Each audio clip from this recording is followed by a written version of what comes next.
हम आज बात करना चाहेंगे, सबसे पहले आपसे पूछना चाहेंगे लाइफ एंड डेथ के बारे में विद कर्मा, क्योंकि life and death and Karma I think ये ऑल कनेक्टेड हैं। तो आप इसको सोल पर्सपेक्टिव के हिसाब से कैसे गाइड करना चाहेंगी?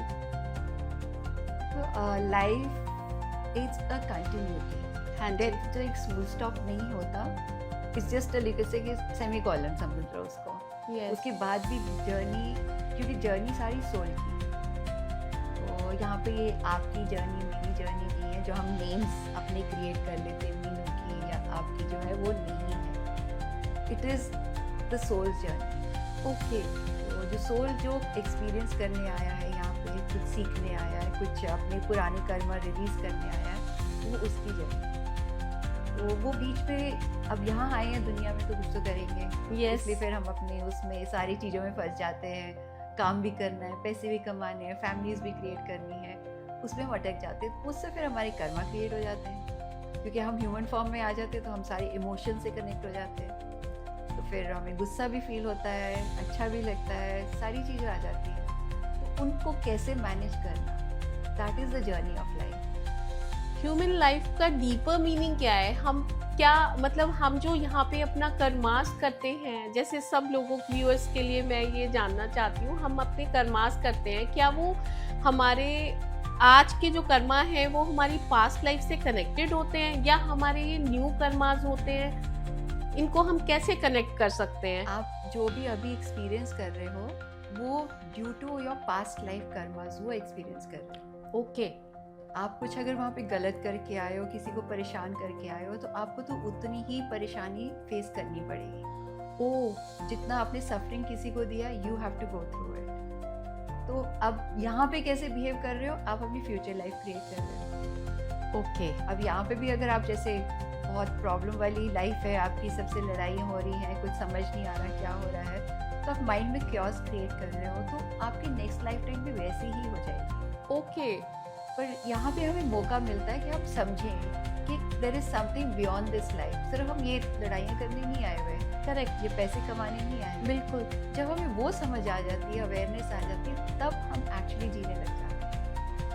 ओह, ये तो या तो हम बस कश्मकश में लगे रहते हैं सारा टाइम, लड़ाइयाँ है, ये वो है, कुछ मज़ा थोड़ी ले रहे हैं। ये तो सिर्फ अपने कर्मा पूरे कर रहे हैं या और क्रिएट कर रहे हैं। बट जब एक्सेप्टेंस आ जाती है कि this is wherever I am, जैसा भी हूँ, जहाँ पे भी हूँ, this is the best place of for me because of my past karma और बिकॉज मेरे को कुछ सीखना है इससे।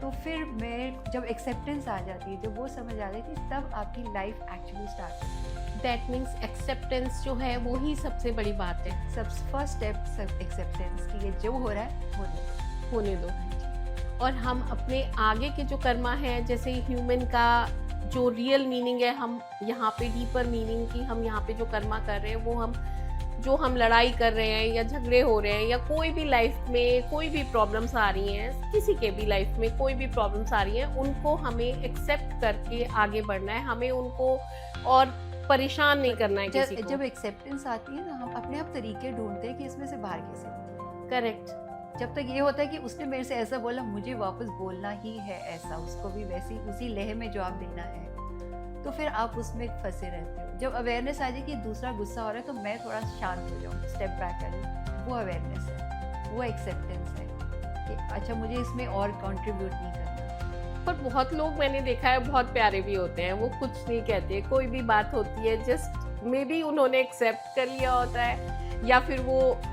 एज ह्यूमन इतने काम होते हैं। बहुत लोग होते हैं वो बहुत शांत, नाइस, डिसेंट, और वो कुछ भी नहीं कहते। कुछ अगर झगड़ा हो रहा है, कुछ हो रहा है, तो बहुत हम अपनी फैमिलीज में भी देखते हैं, just avoid everything, be happy and happily करो जो भी करना है। तो ये भी बात, ऐसे भी बहुत से ह्यूमंस होते हैं। पर आपको ना डोरमैट नहीं बनना। राइट, ठीक है, एक्सेप्ट कर रहे हो जो दूसरा बोल रहा है, हाँ जी, आपकी भी वैल्यू है, यू हैव टू अंडरस्टैंड। तो कई हम लाइफ टाइम यही सीखने आते हैं कि मैं अपने लिए स्टैंड कैसे लूं, जी, अपने आप को वैल्यू कैसे, अपनी वैल्यू कैसे बढ़ाऊं। ओह यस, तो इसमें फिर वो कॉन्सेप्ट आ जाता है सेल्फ लव का, कि हम अपने से हमें प्यार करना आना चाहिए। तो वो कई बार जो हमारे सर्कमस्टेंसेस होते हैं ना, हमें उस तरफ भी फिर पुश कर रहे होते हैं कि how to love yourself. Correct, फिर नहीं तो एक पर्सन अगर बहुत ज़्यादा रिजिड होता है या इन एनी मतलब जो भी अपनी फैमिलीज में फेस करते हैं, अपने फ्रेंड्स में फेस करते हैं, ऑफिसेज में फेस करते हैं, कोई पर्सन ज़्यादा एग्रेसिव होता है, कोई पर्सन बहुत काम होते हैं। तो ये आपकी बात मुझे बहुत अच्छी लगी कि आपने कहा फिर डोर मैट भी मत बन जाओ, जी। सेल्फ लव भी बहुत इम्पोर्टेंट होता है। That's really nice.